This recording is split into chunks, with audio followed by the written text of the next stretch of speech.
Hi, this is Nancy Reed, and this is University of Lynchburg's Masters of Physician Assistant Studies Ophthalmology lectures. In this section, part 4, we will go over traumatic disorders. We will talk about subconjunctival hemorrhage, corneal abrasions, foreign bodies, orbital blowout fractures, global ruptures, and hyphemas.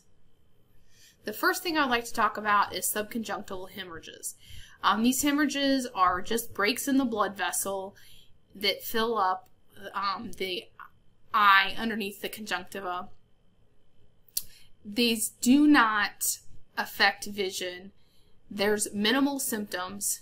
Patients do get a lot of attention from having these, and they can be quite scary if you don't know what is happening.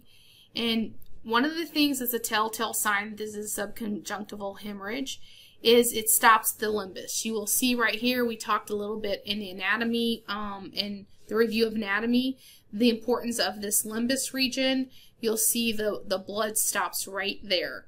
The treatment for this is time. You don't have to do anything for these, although people will get lots of sympathy and lots of attention, especially if it looks as bad as this. My son once got a subconjunctival hemorrhage, and he milked it for all it's worth. He tried to get people to carry his books to class for him and everything else. But in reality, there's nothing you can do for this. You just, time will resolve and reabsorb that blood. So, corneal abrasion is a scratch on the cornea. Signs and symptoms of this is redness, tearing, and the patient will typically describe a foreign body sensation. On exam, it's really important that you evert the lid to look underneath the eyelids to make sure that there's not a foreign body stuck under the eyelid. And you can do a slit lamp exam with fluorescein dye. Treatment for a corneal abrasion is a broad spectrum antibiotic ointment or drops such as trimethoprim and polymyxin B. If it is a contact lens wearer, you must cover for Pseudomonas, and with that, then it would be a gentamicin, tobramycin, or ciprofloxacin.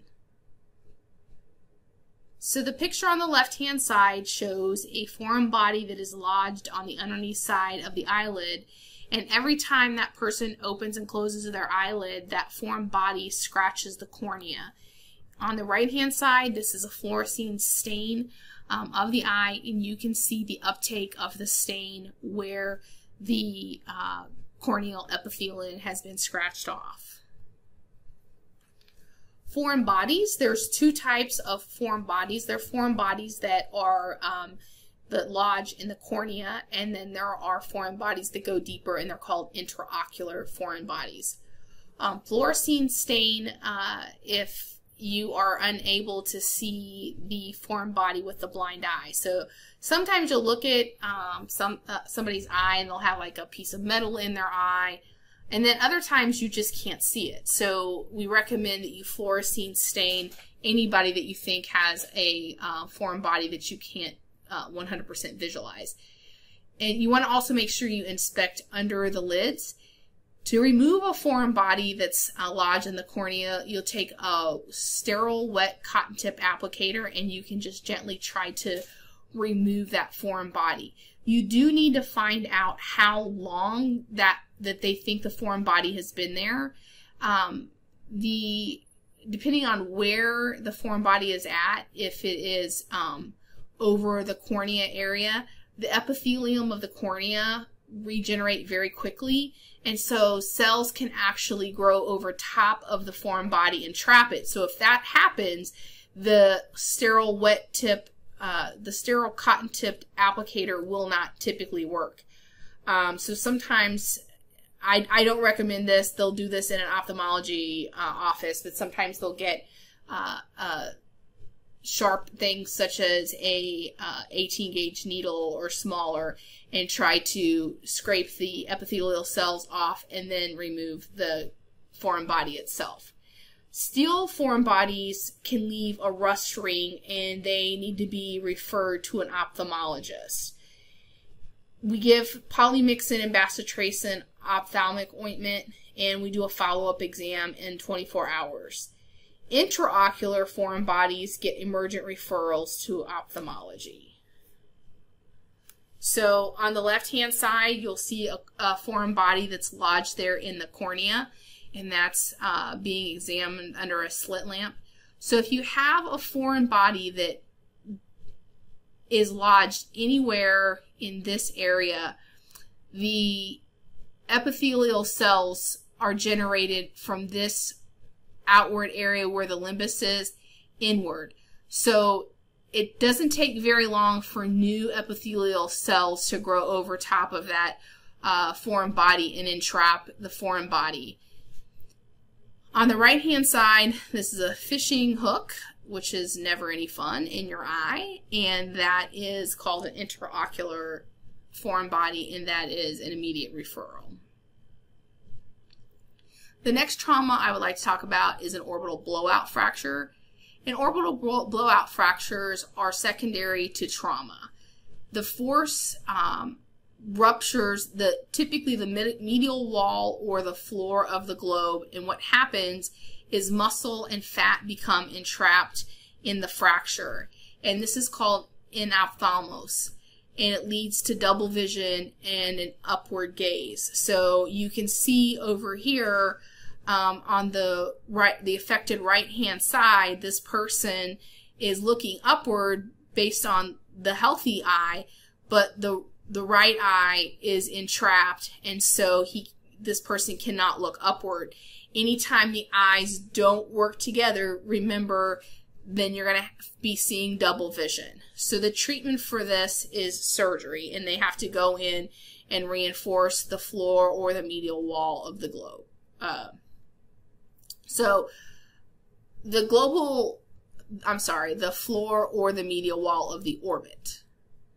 A globe rupture occurs when the integrity of the outer membrane of the eye is disrupted by blunt or penetrating trauma. It's a full thickness injury of the cornea, sclera, or both. And most common site of the rupture is under the rectus muscle where the eye wall is thinnest. Or if someone has had a previous surgery, then that is also an area of weakness where there could be a rupture. So signs and symptoms of a globe rupture: you will have decreased visual acuity. You could have an afferent pupillary defect. You could have diffuse chemosis and low intraocular pressure. Because remember, the aqueous humor helps to keep the shape of the eye, and if you have a rupture with the aqueous humor being leaked, then you will have lower intraocular pressure. So globe rupture on physical exam, you can do a fundoscopic exam, and you're going to want to pay attention to the anterior and posterior segments if you can see them, but these things are often, the visualization of these are often distorted by the globe rupture. If you do imaging, you could do a CT scan, which is the test of choice, and there's another scan called a B-scan ultrasonography, and this is the best test to evaluate for posterior segment structures, or better, for identifying non-metallic foreign bodies. So the treatment, it depends on if the wound is self-healing. In most cases, it's not self-healing. Also, is there an intraocular foreign body present, and are there signs of endophthalmitis? Surgery is often required. The earlier the treatment, the better prognosis. Decreased visual acuity and afferent pupillary defect are definitely signs of poor prognosis, and enucleation is removal of the eye if the eye cannot be salvaged. The last thing we're going to talk about in this block is hyphema, and that is blood in the anterior chamber. It's typically caused by eye trauma such as a sports injury, home or work accident, or a fall. Signs and symptoms of a hyphema are pain, photophobia, blurred vision. Treatment is emergent referral to an ophthalmologist. The ophthalmologist will prescribe topical cycloplegics and corticosteroids. They'll have a rigid shield to put over the eye and activity restriction, which is called quiet ambulation. So they could do surgery if there is presence of corneal blood staining, so the blood actually starts staining the cornea, or if there is a dangerous increase in intraocular pressure despite maximum medical therapy. So here's what a hyphema looks like. There's blood just building up in that anterior chamber, and remember we talked about those pressures. If there's anything, whether it's aqueous humor or in this specific case blood that puts too much fluid in that anterior chamber, you're going to have increased ocular pressures and the eye is going to become very hard.